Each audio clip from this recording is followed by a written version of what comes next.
going on, guys? It's your boy Echoes, and today we'll be talking about a time I went to my teacher's house and confronted him.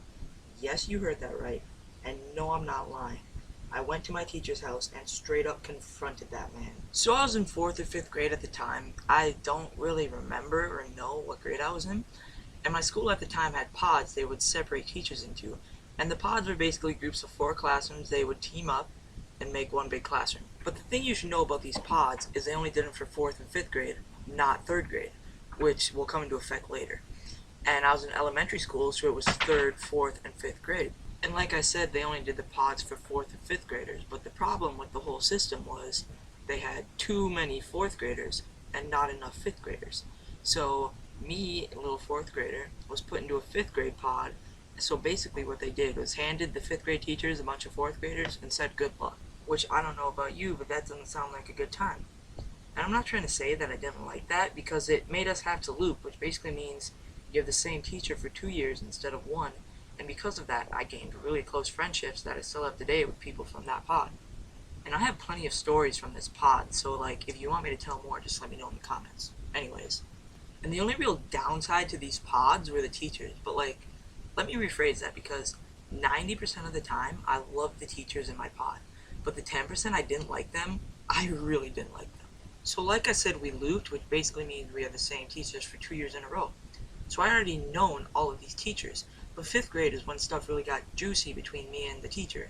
And for the sake of the video, I'll just call him Mr. Michaels. That wasn't his real name, but that's what I'll call him. So Mr. Michaels and I got along pretty well, and we still do to this day. Like, he messages my mom and talks about me and stuff. But there was just certain stuff that he did that I just didn't like. Like, Mr. Michaels would favor the girls so much. Like, we'd play this game called Beat the Teach, where we'd pick a word from the dictionary, and he'd try and guess what it meant. And if you couldn't get it, then you'd get a piece of candy. The problem with Beat the Teach, though, is that the girls would use the same word every single time. After they picked their piece of candy, Mr. Michaels would ask what the word meant. They'd use the exact same word the next time they played, and Mr. Michaels would forget it. But the thing is, he wouldn't forget it. He knew exactly what the word meant, he just wouldn't guess it. And there was one time that I'll never forget playing Beat the Teach. When the girls won, after they did the same exact thing they do every time, Mr. Michaels watched them grab 2 pieces of candy, and instead of yelling at them, he looked away and completely ignored it happened. When I was in elementary school, we had these things called pink slips. And if you got 3 pink slips, then you'd have to go to study hall on Friday instead of doing the activity. And I kid you not when I say that basically every week the kids would get 2 to 5 pink slips. Like, every week, so many kids were going to study hall. I kid you not when I say these girls did not get a single pink slip in the 2 years we had these teachers. Not a single pink slip. So I go to my friend's house one night, and I just found out when I was there that he lived next to Mr. Michaels, and he knew where Mr. Michaels lived. So me and my friend, being the bright minds we were, decided to go over to Mr. Michaels' house and see what was up. So me and my friend start walking to Mr. Michaels' house, and it was already getting pretty dark out. Like, the sun was going down fast. Like, here's a clip of us the day we were actually walking there. I know it was cringy, you literally don't have to tell me. So Mr. Michaels' name was Chad, so me and my friends called him Chadinsky, because you're not allowed to call teachers their real names, we were just being little punks. So we get to his house, and we realize he's having a bonfire with his entire family, and instead of leaving them alone, we walk up his driveway, screaming Chadinsky as loud as we can, multiple times. Just Chadinsky, Chadinsky, Chadinsky. And I'm not proud of my past. I wasn't always the nicest kid. Like, if that were me now, I would never do something like that. That's so rude. But at the time, we thought it was super funny, and we just wanted to be funny. I'm not lying when I say I walked up this guy's driveway, yelling his name as loud as I could, interrupted his family's bonfire, then got on his kid's playset and started playing around on it.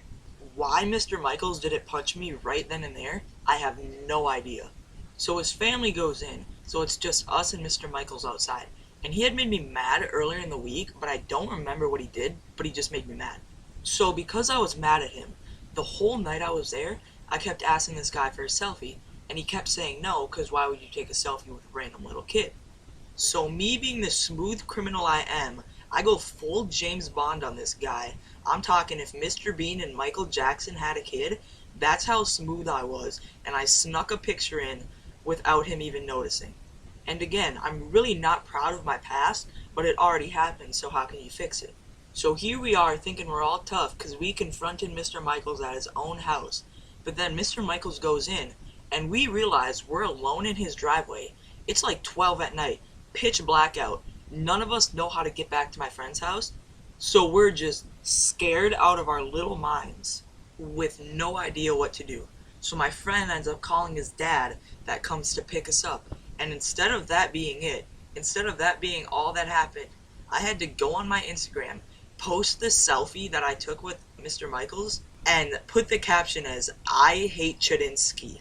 And to say I'm proud of that moment is literally so far from the truth, but it still happened. So the following Monday comes around, and Mr. Michaels calls us out in front of the entire class and basically tells the entire class how we went to his house to try and confront him, but it didn't work.